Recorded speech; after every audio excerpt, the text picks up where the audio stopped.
Okay, hey everybody, this is Charlie Dobbins, and I want to welcome you to this particular group coaching call for the Masterclass Elite members. The topic today is going to be on the due diligence process, the due diligence seminar that we have coming up at the beginning of December in Charleston, South Carolina. This recording is being made in 2014, in case it falls into the archives and you're wondering when this is going to occur. On this particular conversation, I would like to just run through a portion of this website, this sales page that we have for the due diligence seminar, and I really want to kind of go over a couple of points that we bring up in the weekend process, so that you'll have a better understanding of exactly what it is. And if you can't make it for the weekend, you know, at least this particular conversation, you'll be able to pick up some pointers. So what I want to talk about are these bullet points here about what you will learn at the due diligence seminar, and I'm going to go through it point by point. First off, it says how to get all the information from the seller to get the deal closed. Now, let's talk about what we mean by the information from the seller. There's a schedule called Schedule 1, and that particular schedule lists all the information that the seller needs to give to you in order for you to start the due diligence process. Now, the way that we've written our letters of intent, and believe me, we've learned this the hard way, and we've done this so many times, and it really protects you as the buyer. What we do is we create two different dates on the purchase and sale agreement. One of them is the effective date, and the other one is the execution date. Now, that is a curveball for many sellers and their attorneys. But we've done this so many times, we know that this is the proper way to do it. Now, what I mean by execution date is that's the date that everybody signs the contract. So the last date is effectively the execution date of the contract. Then we have what's called the effective date. And the way we define the effective date is that is the date that the seller has given you all of the information on the Schedule 1. So that is not a date certain. That's a floating date. That could be the day you execute the contract, or that could be never. And I've worked on deals where both events have occurred. I've worked on deals when the moment we sign that purchase and sale agreement, the seller comes with a big 3-ring binder and gives you everything. And I've been on other deals where the seller has never been able to deliver anything or much of the things required on the Schedule 1. Now, you have to ask yourself the question, if in the letter of intent, the first time I submit a letter of intent, I include that Schedule 1, that seller knows exactly what I'm looking for at the very beginning. And then we go through the whole purchase and sale phase, and my Schedule 1 hasn't changed. And then we execute the contract, and he can't deliver any of the deliverables. Well, have you not been reading the contract, Mr. Sully? You know exactly what I've been looking for. Why am I sitting around waiting for it? And that kind of gives you an idea that if the seller can't produce it, then that you'll learn. We set the delivery of the earnest money to be a certain number of days after the effective date. So we don't even write a check to bind that contract until he has given us all the deliverables. And a lot of lawyers on the other side say, no, no, no, you can't do that. And we're like, hey, listen, you want our money, we want your information. If you can't provide us the information, then why are we going to waste our time and us writing a check? And you'll see how many times not putting the earnest money up until all the information gets to you has made a lot of brokers move very, very fast. All right, and that's key. So that's one of the things that we work on, to be able to make sure that we're able to get all of the due diligence information right away. And if we don't get it, guys, I've never done a deal where I've not been able to get all the due diligence information. If the guy can't produce it, we've never been able to close on that property. It's a red flag right from the very beginning. All right, let's talk about the next bullet point here about why you should never ask for a repair allowance in the letter of intent. All right, a lot of times you are making offers on properties that you've never even seen. And so you don't know if the roof looks terrible. You don't know if all the screens are ripped out. You don't know if the parking lot needs to be repaved. And so you write a letter of intent, and as some gurus teach you, you automatically put a 3% repair allowance in the offer. Well, if the seller sees that, he should grab it. He should accept that term right away. Because once he does that, you're done. You can't come back after the due diligence process and say, hey, you know what, your parking lot needs to be repaved, and your roofs need to be redone, and all the screens are knocked out, so that 3% repair allowance, it really should be more like 6%.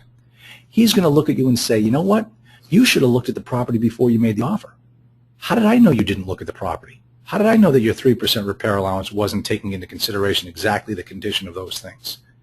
So take it or leave it. There's your 3% repair allowance. Don't even bother coming back asking for any more money. And so when you ask for the repair allowance up front, never having done the due diligence process, you're done. Don't bother coming back because the seller's already given you all that you're going to get. As opposed to where you don't ask for any money up front, you go through the due diligence process and you come down to the 29th day and you go back to the broker and you say, you know what, we took a look at this property and it needs a new roof. That roof is going to cost $100,000. It needs the parking lot needs to be redone. All these other things need to be included. And the only way that we will continue into this contract is if you give us 7% repair allowance. Now, you can't really go up that high because a lot of the lenders won't allow it, but you can get those terms in a different way. So let's say for the sake of this discussion that it's 7%. So you end up asking for 7%. The guy's going to say, what are you, crazy? You can't ask for that money. Hey, listen, you either take it or leave it, or we're walking. But this baby is ugly, and the only way we're going to make it better is if we get a break off of this. And I can't believe, Mr. Broker, that you didn't disclose this early on. So put it back on the broker. They're trying to hide things from you. You find them, you quantify them, and you put them in your counter, where you go back and say, I want out unless you give me this. And that's something else that we teach you in the class as well. How to analyze a multifamily property the moment you drive up to it, even if you're still down the street. Okay, now this is really key. And what happens is, based upon the type of property that you're going for, you're going to analyze the property as you drive up to it differently. Here's what I mean. If you're looking at an A-class property, public transportation isn't something that you really need to be worried about. People that live in A-class properties or high B-quality assets, they own cars, so they drive to work, and public transportation is not important.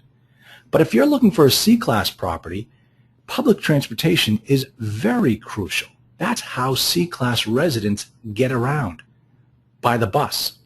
Now, there's obviously an exception to every rule, and part of that exception has to do with when you're looking in what we call tertiary markets. You have your primary markets, your secondary markets, and then your tertiary markets. If you're looking in a marketplace that's out in the boondocks, you're not going to find public transportation. So my rule doesn't necessarily apply when you're looking at a much smaller marketplace that does not have public transportation. The other thing that you're going to be looking for as you drive up to the property, first off, are the types of stores that are in the area. If you're driving up and you're within a mile of the property, and all you see, or a lot of times you see, are check cashing stores or pawn shops, one-day loan type of places, well, that is a C-class marketplace. So if the broker is trying to convince you that the property you're looking to buy is a C in a B area, tell them to go pound sand, because that's not true. The one-day loans, the pawn shops, that's a C-class marketplace. And I don't care what happens, you, by going out there and pouring a ton of money into that property, you are not going to change the look and feel of that marketplace. That's because you just can't do it. A C-class property and a C-class marketplace is going to remain a C-class property in a C-class marketplace. So if the broker is trying to sell you a bill of goods, make sure that you understand as you drive up to it what type of property you're looking at. Let's see, what other types of deals, issues do we deal with when we're driving up to the property? Best one, competition. As you drive up to the property, you're looking at the competition, typically within a mile. Now, the thing is that if you're looking at an A-class property, the market for an A-class property is really within 1 to 3 miles. So that's your competition. So if you're looking for sales comps or rent comps, you're going to be looking at things within the 1 to 3 mile radius of that property. But when you're looking at a C-class property, you don't compare things 3 miles away. That's in a whole other world as far as a C-class resident is concerned. What you're looking for are properties essentially right on the same street. That's your competition if you're looking at a C-class property. So you want to make sure that you do your market research on those assets as opposed to something 3 miles away. That will never apply to your C-class property. So make sure you understand that when you're analyzing a multifamily property from a market analysis standpoint. And as a matter of fact, we go through that. We have a nice spreadsheet. Actually, you're going to see it on the archives coming up as a market analysis, nice spreadsheet that shows all the properties, all the amenities, all the rates, all the rents, and that'll give you a nice one-page template so that you can take it and you can take that information and know exactly what's going on in the marketplace for where you're looking to buy. Now, the other one is how to direct and control all the professionals throughout the process. The lawyers, the bankers, the title company, you be the boss. And that is key. Remember, one of my rules is always remain in control of the deal. So you have to be the quarterback when it comes to any of these types of vendors. You cannot rely on them to do what is essentially going to be your job. But the only way that you're able to do that is if you understand what happens throughout the entire due diligence process with all of these professionals. When do you need the lawyer? What do you need the lawyer for? When should you start working with the banker? What information do you need from the banker in order to put your deal together? The title company. What does it say in the purchase and sale agreement about the title insurance? And then when are you supposed to act on that title commitment letter? That's one of the things that we're going to talk about in just a moment. But the title insurance, how to understand the title insurance process. This is huge. But in order to control the process and to control the professionals, you first have to understand what role they are playing in the entire acquisition process. You're going to use great professionals. They're going to be on your team, but it doesn't matter. You're the quarterback, and you must always remain in control of the deal. And that's what we're going to teach at that weekend seminar. Now, how to understand the title insurance process. This is, this part really amazes me. And it's taken me some time to see some absolute horror stories when it comes to the title insurance. And here's what I mean. What we're going to teach you in the seminar is that there are 3 phases to the due diligence process. There's the financial phase, there's the property inspection, there's the title insurance phase, there's the financial inspection phase, and then there's the property inspection phase. The way it works, and you have to understand how these 3 phases fit together, is the day you execute the contract is going to be the start of the financial due diligence. When you start to receive the documents from the seller, you are going to receive them in your home office.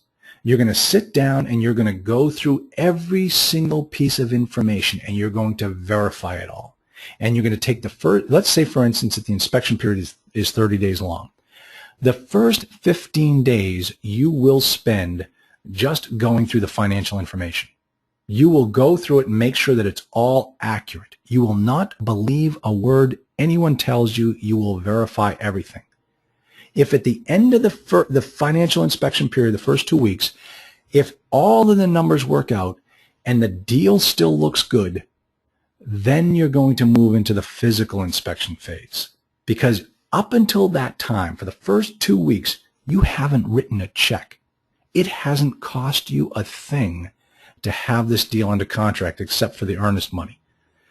And that can come back to you. But as far as your expenses go, you have not incurred a dime in expenses in the first 2 week phase of the process. All right. Now, running concurrently with that financial inspection process period is the title insurance process. Now, this is just as important as the financial. It's just as important as the physical. It gets the bum's rush. People don't follow what goes on during the title process. They kind of gloss over it. But this can kill the deal just as easily as anything else. I had a deal die here in Massachusetts just recently for one of my clients because a title insurance company would not insure the property. And once we found out why, we said, hey, great. We're so glad you brought that to our attention. We don't want to buy this property either. We're going to kill the deal based upon the contract, the portion in the contract that talks about the title insurance. So what will happen is while you're sitting home going through the financial information, you're going to get a letter in the mail from a title insurance company. And in that letter is going to be a title commitment letter. And that title commitment letter basically states that we looked at your property, we evaluated the history, we looked at all the problems, all the liens and what have you, and based upon what we found, we are willing to issue you a title insurance policy with these 20 exceptions. You know, it's just so typical of an insurance company to issue you a policy, but they're not going to pay under this circumstance, this circumstance, this circumstance, this circumstance, and it goes on down the list. And you look at it and you say, well, first off, if you're not familiar with it, you're going to look at it and think it looks fine, I'll take it. But what you need to do is you need to go through it, and typically you deal with your attorney, your closing attorney will know exactly what to do, is you will write an exception letter. You will say, I don't want this exception, I don't want this exception, remove exceptions 5 through 15, and then reissue me a title commitment policy, title commitment letter. Now, if they come back and say, no, we're not going to remove those exceptions, what are you going to do? That means the only type of insurance policy you're going to get at the closing is going to have one with tons of exceptions, one that's going to try to get out of paying any claims if ever you have one. So what do you do? Well, this is when you go back to the seller and you tell them I got a problem. But if you don't know to do that and you miss the deadline in the purchase and sale process, purchase and sale agreement, you're going to end up with it with this. You'll never be able to change it. You'll have to buy it, and you end up getting a property that if ever there's a problem in the future, you're going to eat it. So you need to understand the title insurance process, and we go through that in detail during the due diligence seminar. Now, next thing is how to kill the deal and then resurrect it, and better than before. Here's what we teach.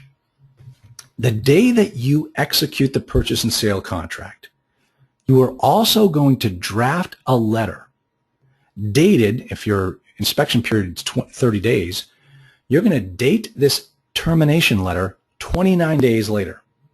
And it's basically going to say, I want out of this contract. Please take my earnest money off the table and give it back to me. Now, the reason why we do that is because if you're on a boat somewhere and you want to get out of this deal and nobody knows where you are, your lawyer has this termination letter so you can terminate the deal and make sure that your money does not go hard. And that's the key point, is we really want to make sure that your earnest money never goes hard until you're ready. And if you're not ready, don't let your earnest money go hard. But what happens is by the 29th day, we will know what's going on with this deal. We will know if this deal is worth it or if we need to go back and revise it. And so what we do is with that termination letter, we say, listen, we looked at your baby. Your baby is not as pretty as you thought it was, and it's not as pretty as you told us it was. So we are going to have to revise the terms of our offer, and this is our new offer based upon what we found in the due diligence process. Now, if you like this, let's rewrite the purchase and sale agreement and get this deal back under contract. If you don't like this, well, then I'm taking my earnest money and I'm going home with every penny that I put up there, and we'll just shake hands and leave as friends. Now, this process ticks off the brokers. I don't care. I don't care that the brokers are mad when I terminate a deal. The deal has to be exactly what it needs to be for me to go forward.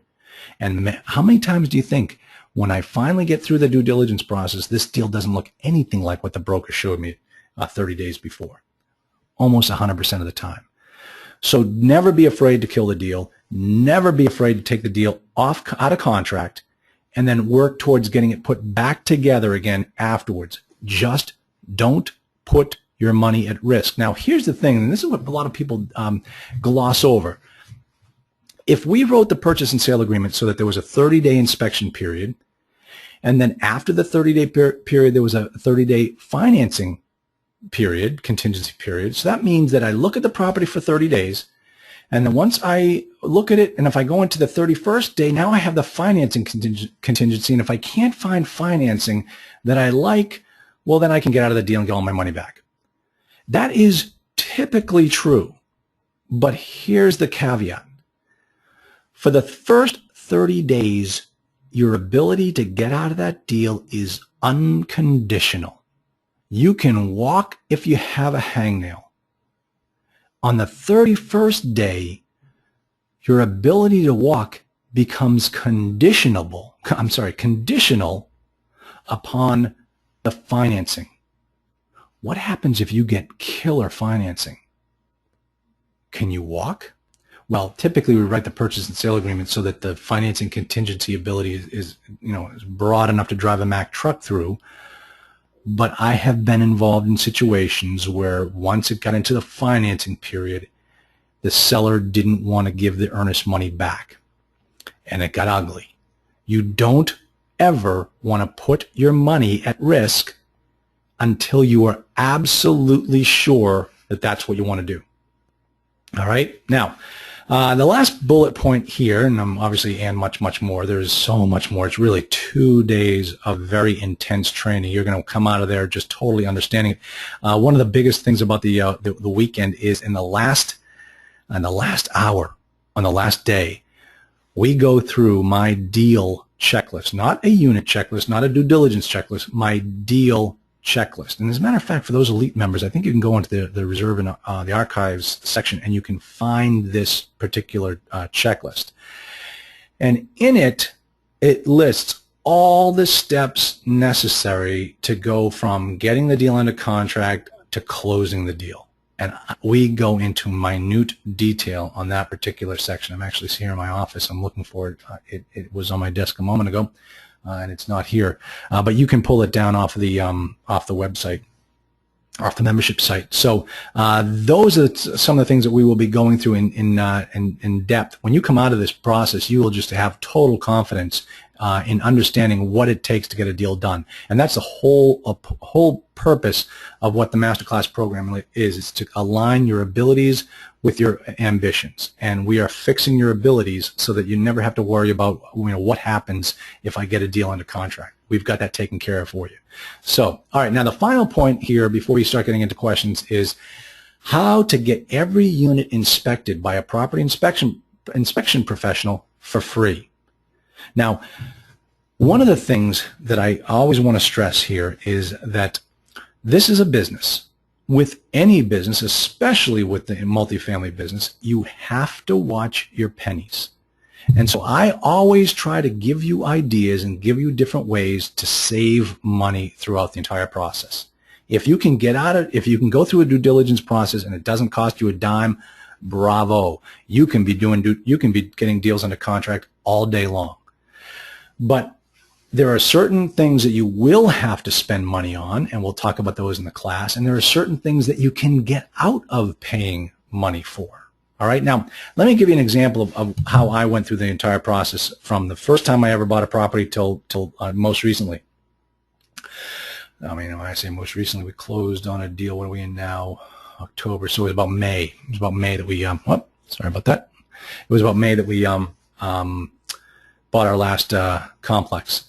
Okay, so my first deal, 40-unit deal, I actually hired a house inspector, a home inspector, to come and look at all 40 units. Now, this guy must have thought he hung the moon, because I paid him, I think it was $25 or maybe, no, it was $25 per unit, and he had 40 units. And he spent all day doing it. I wrote him a check. He gave me a report, and that was how I did my first inspection. Well, as you go through it, and as you become more proficient at understanding the due diligence process, what you're going to find is the most important part of the due diligence is the financial inspection, the financial work you did back in your home office. If it doesn't get past that, you are not even leaving your office. You're killing the deal. You're asking for your money back, and you're not even going to get on a plane or get in the car to go see this property. But if you get to the property inspection stage, now you have to understand how much is it going to cost me to have this complex inspected. Well, the way I do it now is I find a property management company. Now, obviously, I'm now my own property management company, but back in the day, I went and I found a property management company. I interviewed them, and then I said, hey, will you come in and give me a property inspection report on the whole entire complex if, I choose you and you become the third-party manager on this property? Will you do that? Most property inspection companies, if they're large enough, if they're qualified enough, have qualified property inspectors on their staff who will come in and do all the inspections necessary for you.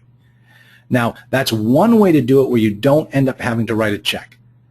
And they have to understand, like, hey, if the deal falls through, you're not going to get anything. So don't think that if the deal falls through, you're still going to pay, I'm still going to owe you, $3,000. No, if the deal falls through, we're walking away, shaking hands. I'll get you on the next one. So that's one way of getting the property inspected and having it not cost you anything. Now, what we do is, because I own my own property management company, I end up hiring a company to come in and do an inspection of the big things. And what I mean by that is I want them to look at the HVACs, I want them to look at the roof, foundation, drainage, all of those big things. But there's only one person who's going to be going through every single unit, and that's me. And here's why. What I have found over time is that the people who do the property inspections by unit do not own and operate multifamily property. So when they go in there and they look at a property, they look at a unit, they look at things differently than I do. See, they come up with a whole checklist of what needs to be done and what's good and what's bad. And I come in there with a totally different perspective. Here's how I do it. Very simply, when I stand at the door of that unit, I ask myself one question. If I owned this property tomorrow and these residents moved out the next day, how much is it going to cost me to turn this unit? And when I understand, when I look at a unit with that set of eyes, then I start to come up with different numbers than the property inspector does. I mean, the first thing I do when I look at a property, when I walk into a unit, is I smell. I smell for mold. Mold, water kills. Water kills a property faster than anything else. So the first thing I smell for is water.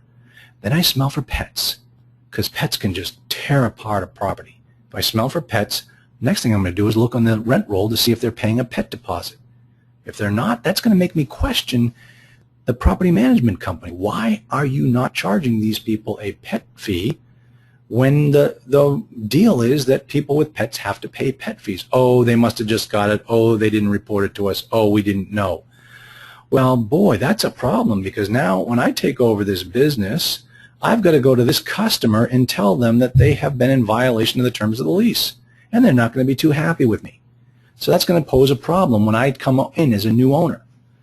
So these are the types of things that we go through during the due diligence seminar so that you come out of it looking at multifamily deals differently and understanding exactly what it is you need to do during the due diligence process in order to make it correct, make it work, and make sure that that property is exactly what you think it is, and therefore you're getting the value for your dollar that you expected. So it's going to be December 6th and 7th. It's going to be located in Charleston, South Carolina, and I've got The hotel is narrowed down to 2, so keep your eyes peeled. I will be sending out an email to tell you which particular hotel it's going to be. It's either going to be the Embassy Suites or it's going to be the Hyatt Place, one of those 2 places. They're kind of courting me right now. Nice to be courted. But that's what we're going to have. And as I mentioned before, it's limited to 25 people. You would not get the benefit if we went too big. I mean, I really want to make sure that everybody comes out of that weekend understanding exactly what's needed in order to make a deal happen. So I'm going to check for questions right now, see if there are any questions. If you have any questions, go ahead and type it into the box on the right-hand side. Yeah, I got some questions already. Let's see if what we got. Okay, lost the sound. You're back. Okay, good. Okay, chopping in and out. Oh, it's always the audio is going in and out. No. Okay, if the audio is not good, typically it's good on my end. And as soon as this call is done, I have them reproduce the video and the audio, and we try to get it up on the group coaching call website today. So you should be able to find it that quickly. Let's see here. What confirmation does the seller get from you to say that you have received all the due diligence information? Does the seller get something in paper from you? Okay. What happened, part of the due diligence checklist is we give you a checklist, an Excel spreadsheet that shows all of the documents that are required from that Schedule 1. So the 2 parties, the buyer and the seller, can use that document to confirm that they've received exactly what they're looking for. Now, the biggest problem that we've had in those types of situations is the seller says, hey, I sent you that, and the buyer says, no, you sent me that, but that's not what I'm looking for. And so there's a problem where the seller thinks he's given you all the documents, but he hasn't. There's something that you're missing. On the list. So there's going to be a lot of communication between you, the buyer, and the broker to make sure that all the documents are in, because the broker will come back and say, hey, we're under contract. The effective date is this date because we got you everything you needed. And you go back and say, no, I looked at that and you didn't give me this, and I asked for this, and you gave me something else. We're not under contract. I'm not writing my earnest money deposit check in 3 days. We still need this.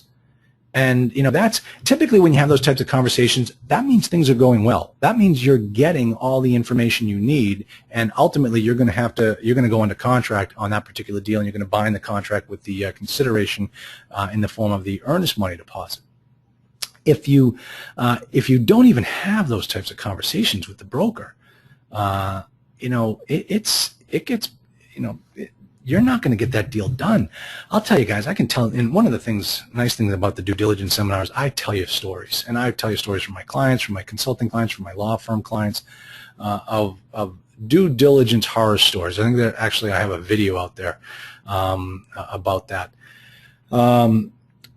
But one of the stories was that we had a situation where the seller said, just like I described, the Schedule 1 was fine. Everybody knew what it was. As soon as we executed the contract, we sat back and waited, and nothing showed up. And we kept going back to the broker saying, hey, what's going on? Are we going to get this information? Oh, yeah, the seller's working on it.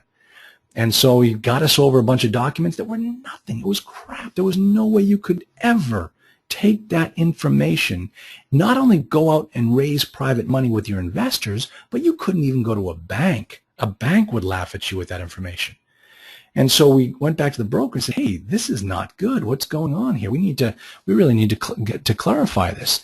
And then they came back and said, oh, well, the seller, who is from California, is actually coming out to the property this weekend to go through your list and to get you everything that you need. Now, this property had been under contract before. And of course, when it was under contract before and it fell through, what reason did the broker give as to why the deal fell through? The answer is the buyer could not perform. That's like the knee-jerk dog whistle response among brokers when the deal falls through. But if the buyer got the same amount of information that we did, no one was going to perform in that deal. But the broker's out there blaming it on the buyer. So now it was our turn. And we said, hey, well, if the buyer couldn't perform, what information did he get that he couldn't perform with? Because if this is the information that you gave that guy, it wasn't an issue of him not performing. Your client, the seller, is not performing. So you need to get us all this information, or we're just going to walk. And of course, while all this is going on, the broker is like browbeating my client, saying, hey, when are you going to write the earnest money check? Hey, when are you going to deposit it? We're not under contract. We're not bound. There's no consideration. And we said, hey, you read the contract. You signed the contract. You know exactly what has to happen, and you're not performing. So don't, come back and see us when you're ready to roll. Well, let me check for a couple more questions here. Some more have just come in. All right, you're fine now. Okay, let's see this one here. All right, for the financial due diligence, where can we get the current market cap rate for B properties in the local market if it's a secondary or tertiary market? Brokers will estimate cap rates, but they work for the seller. Exactly. Okay, so here's what I did. Is when I need to find the cap rates, there are two essentially impartial third parties that can give you the proper cap rates. One of them is a bank. A local lender will tell you what cap rate they're using to value those types of properties in their marketplace. That's number one. Whoops, sorry. The second one are the tax assessors. The tax assessors know exactly what cap rate they're using for particular properties. Now, I'll give an example. I had a property in a secondary market. And, we got the tax bill came in and it went up, but our NOI went down. And we thought, well, the tax assessor has not seen our NOI. So all I need to do is pick up the phone and call the assessor and ask him what cap rate they use for this type of property. Now, in my mind, I kind of knew because I'd been talking with our bank and I knew what the bank's number was. So I called the assessor's office and I said, hey, what cap rate are you using? He gave me the exact same number. And I was very happy to hear that because now I have two variables solved.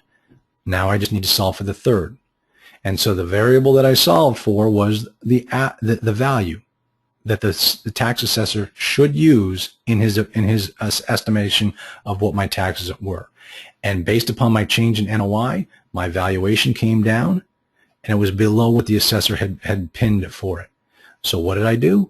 I picked up the phone, I called the assessor, and I said, hey, I'm coming up with a different valuation. My NOI is obviously lower. I'm using your cap rate. And the assessor said, send me over your NOI, your trailing 12, and I'll revise it. I put the trailing 12 in the mail. I sent it to him. About a month later, I get a revision to my valuation, and my taxes came down. So those are the two places that I would go because they're impartial, objective third parties that can give you better cap rates. I would say, and obviously the caller here understands this, these brokers will estimate cap rates that work for the seller.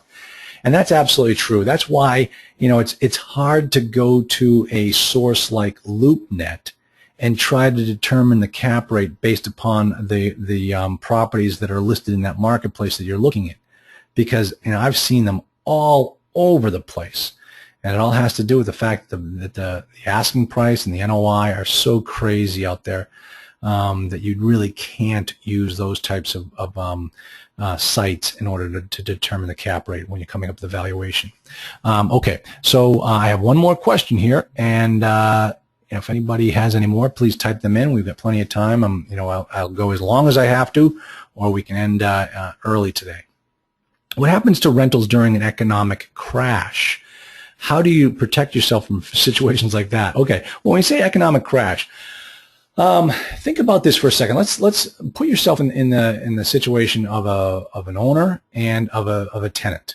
I mean, you're dealing with customers and you're dealing with owners. The guy that owns the retail store and the customers that come through his door every day. Remember, if you go back and look on the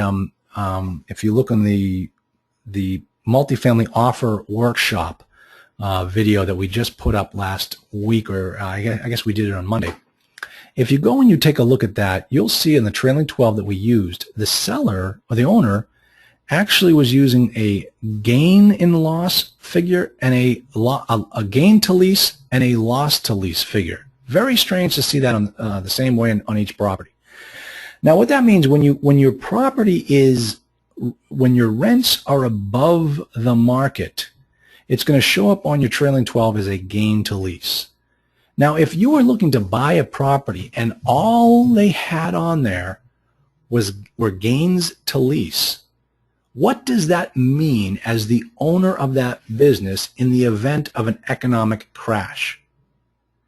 That means that if the economy crashes and you've got a lot of rents above the market, you're going to be the first one hit hardest. Those tenants are very elastic. They will move for, especially C-class residents, they will move, or I guess the term would be inelastic. They will move for the smallest changes in rent. If you go up on their rent by $25, they'll move to the guy across the street. If it's an A-class resident and you go up by $25, they won't even flinch. But in this particular case, if you're buying a property where all of the rents are above the market and the market changes, you're going to be impacted the most. And that's why when you have a property that's got a lot of gains to lease on the trailing 12, banks don't like that just for that reason. It's too risky. So that's one example of what can happen to rentals during an economic crash. Now, then what happens is, I've got one property that I own that the vacancy is higher than it ever has been for the longest time. And I talked to my leasing person. I said, what is going on? She goes, I don't know. We get this going on. I said, tell you what, run a special, $50, drop the rent by $50 for the month of October. Get that occupancy back up. I want that occupancy back up. So the economy, there's a crash, and what happens is I have to drop my rents. What happens to the value of my property when I drop my rents? The value of the property goes down. So, these are the things you always have to deal with when you're dealing with, the fact that you're buying a business in an economy that is, fluctuates. You just have to always be prepared for these types of things and make sure that you can manage well towards them. Now, I've had some properties where, I purchased them in 2007. Those properties were purchased essentially at the height of the market. Now, because I purchased them correctly, I still own them, and they're doing well. They're not doing great, but they're surviving, and I'm waiting for the next economic upturn. And then I bought some properties where I didn't buy them correctly, and I gave some of those properties back to the bank. I had to. The economy crashed. There was nothing that we could do about it. But that's why I am so adamant about teaching you how to do this business the right way so that you're always prepared regardless of what the economy is doing. You've purchased it correctly, and that thing is going to be your baby for as long as you need it to be. So that was my last question. If anybody has any more, I'm going to give you like 30 seconds. Yes, that person. Yeah, I tell you what, it's the person just asked me if they can speak to me. Obviously, they realize that they're on the West Coast and I'm on the East Coast. Tomorrow might be better for a California call if you want to just try that, or just shoot me an email. I might be able to get to it tonight, but it's getting late in the day here on the East Coast.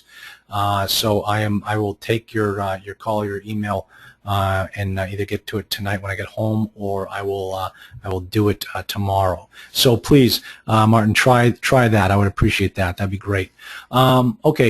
Okay, this next call is I'm looking to identify good growth markets to target. What is your suggestion? I've thought about getting he thought about getting a CCIM to learn market analysis, among other things. What are your thoughts on that? Okay. And obviously, folks, this is coming from a new elite member because they haven't heard me talk about this right now. First off, the CCIM designation has got nothing to do with being a good market analyzer. I think the CCIM designation is phenomenal. It is the best designation in the business. I always speak very highly of CCIMs. The most professional people I've ever dealt with are CCIMs. But if you're looking to be an investor, you don't have to be a CCIM in order to be an investor. Now the question goes to finding the right markets, and this is crucial. I'm going to give you some real pointers here. First off, the way I think you should look at it is by saying that you have to understand what you're trying to do right now is to build a business. You are looking to build a multifamily and real estate investment business. And that means that you are going to be getting up and going to an office and managing people. You know, if your objective is to own 1,000 apartment units, you don't do that in one deal. You have to do that by building up a portfolio of assets. And to build up a portfolio of assets, you need a vehicle to do that. And the vehicle to do that is a business. So you are getting into the business of owning and operating multifamily property. Where do you want to run your business? Where do you picture yourself working 5 years from now? Is it in your backyard? Well, then look in your backyard. Is it in Texas? Well, then start looking in Texas. But the thing you need to understand is that deals can be found anywhere. Don't think for a second that you have to go to Texas or Dallas, Fort Worth, because that's what some guy is trying to sell you. You have to picture where is your life going to be 5 years from now, and then proceed accordingly. That's the vision I want you to have. Don't be dragged into this whole concept of emerging markets. Every market has deals. The question is, where do you want your life to be? That's the most important thing. Because I'll tell you, I own property all over the country, and it wasn't fun. It took so much time. You know, typically 1 week every 60 days, I would get in a flight, and I'd fly all over the country just to look at my properties. What a waste of money. What a waste of time. So make sure that you are focused and laser focused on where you want to be 5 years from now and start focusing on that. Now, I also like to use the example that, hey, you know, all the guys that my heroes growing up were real estate investors.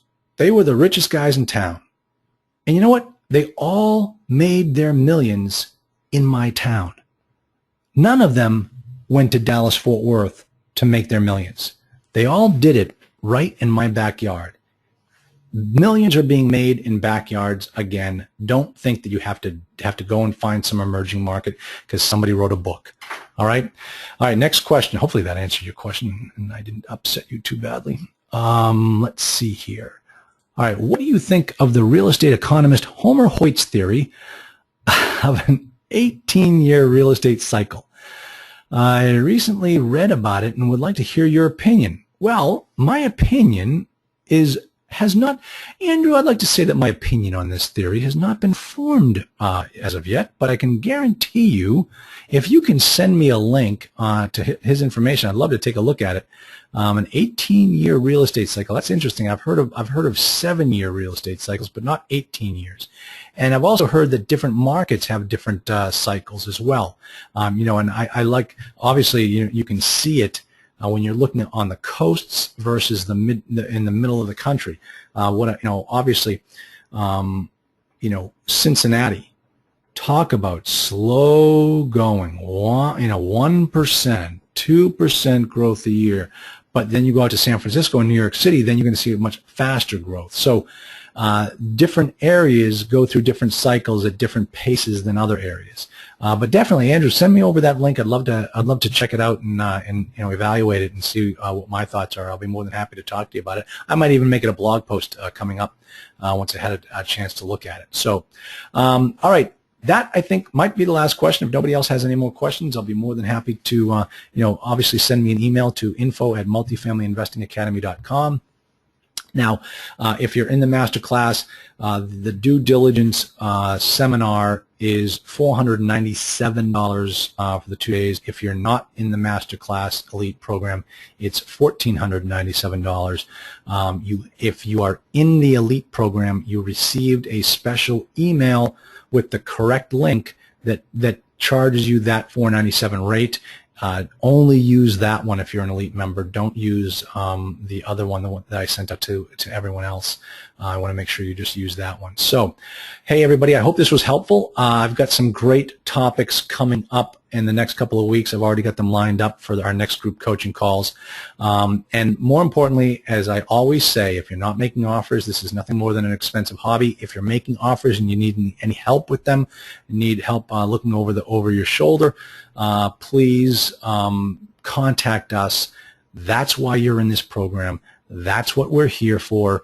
We want to make sure that you do this business the correct way, and that's why we're here. So, hey, thanks everybody. I hope you have a great night and a great upcoming weekend, and I will chat with you all later. Thanks.